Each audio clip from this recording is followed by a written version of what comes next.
What up everyone, I am HAVOC and it's time for another game review. So this year has been, and will be, stacked for games. But let me tell you about one such game that came out just 2 days before my birthday.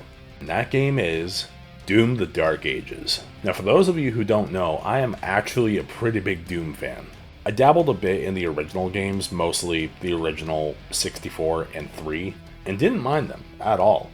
But then 2016 came out, which I admittedly played later, but holy shit, the adrenaline-fueled running and gunning, bloody demon slaying good time I had with that banger soundtrack done by Mick Gordon.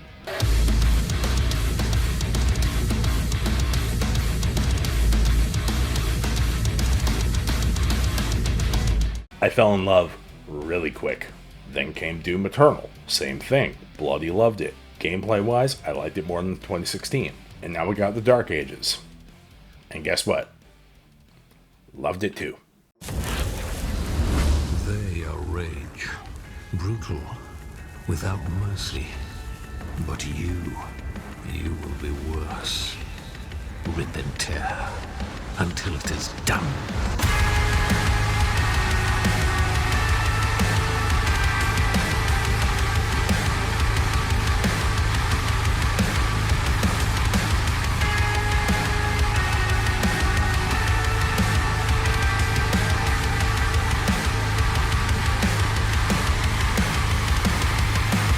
Doom: The Dark Ages takes a step back from the jump and shoot style gameplay that Eternal had, where instead of staying mobile, the idea is to be a tanky berserker blasting your way through the hordes of hell and beyond.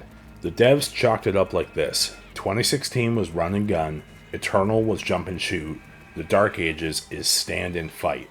There aren't many games that let you feel like an immovable object and an unstoppable force as well as The Dark Ages does.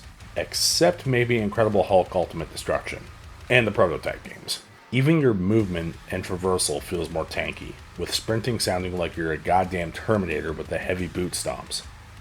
Or when you fall from any high height, you send out a shockwave that instantly kills fodder demons.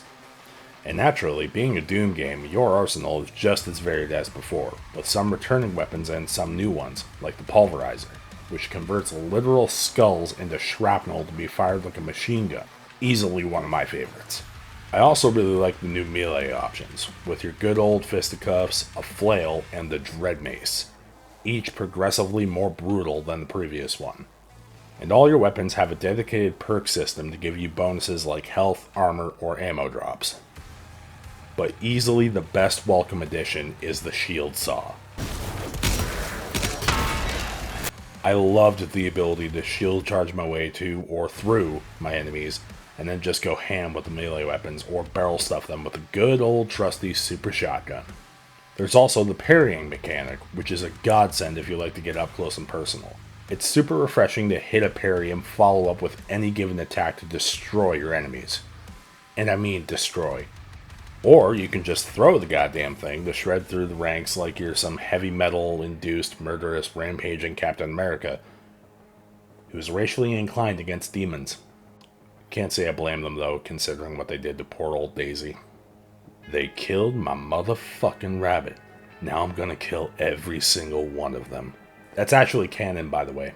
Speaking of canon, this game's story, taking place before Doom 2016, but after 3, actually gives us good insight on the lore of the series, and addresses a lot of the stuff we only read about in the codex entries in previous games, such as the Slayer's time with the Night Sentinels. Though there are some, but very few discrepancies. Such as, for example, and slight spoiler, how does the Slayer end up in the sarcophagus in 2016? DLC maybe? I know you can argue the lore bits in 2016 tell you how that happens, but it'd be cool to see that in Dark Ages. I, for one, would love to see what led to the demons dropping a fucking mountain on Doom Guy. I can see it now. End of the DLC, you're surrounded in a big arena-like chamber. Demons on your left, demons on the right, and you're given one objective: rip and tear. Kind of a Halo Reach scenario, where in place of survive, it's rip and tear. But anyway, with the story, I am actually glad it's much more fleshed out than previous games, as opposed to the majority of the story being limited to very vague details here and there for the sake of the gameplay at hand. Which I'm not saying is a bad thing, I just like my fleshed out story bits. Now the villain of this game, Azrak, is sadly very generic, looking for a MacGuffin to boost his power. Yada yada, heard that tale thousands of times. But I will say when you finally get to the final boss fight with him, let's just say the punishment you lay on him is very well deserved. I'll leave it at that. Now let's talk about the two other types of missions in the game, the dragon and mech segments. They are super fun, but they do feel at times unnecessary. Not saying they're bad, but they do disrupt the flow of the game somewhat. The missions with your dragon Surat, who's the bestest boy, do go seamlessly with the standard gameplay, where you have to ride him to get to certain points of the map. But sometimes the secret landing zones can be very tedious to find. And the aerial combat felt very bare bones. I wish there was a little more dogfighting-esque combat instead of tail this hellship or dodge this attack to access your rockets, shoot till it's dead, rinse, repeat. Now with the Atlan mech missions, again, bare bones, but super fun to literally punch titans in the face.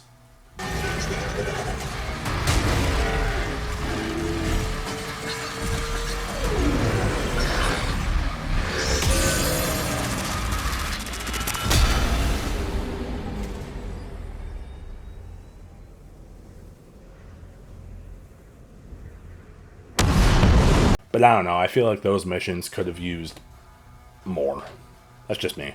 Now, as with any Doom game, you can't have a grand old demon slaying time without a banger of a soundtrack. Especially one that screams heavy fucking metal. And Finishing Move Inc., who did the soundtrack to this game, did a hell of a job.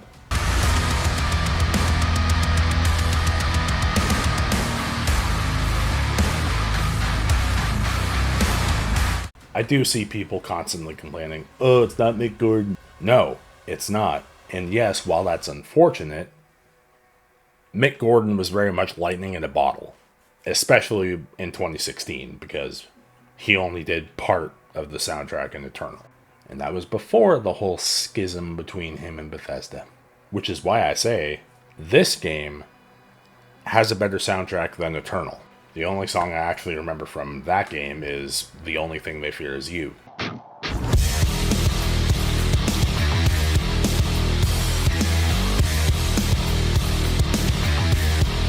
I'm very easily influenced by music. This soundtrack is severely slept on, and I do think it deserves a lot of praise. But with all that being said, what did I think of Doom the Dark Ages? I really enjoyed it. As a Doom fan, this was well worth the wait, and it came out 2 days before my birthday, no less. But yeah, I would highly recommend this game to anyone looking for a solid shooter to play. It hits all the right notes of a good, fun, stress-relieving, demon-slaying, heavy metal vibing time. And that is why I'm giving Doom the Dark Ages a solid Gallant rating of 8 out of 10. I can never rule as king, so long as you are the only one they fear. So in the meantime, folks, I'm Gallant HAVOC. Wreak some havoc, and Rid and tear. see you in the next one.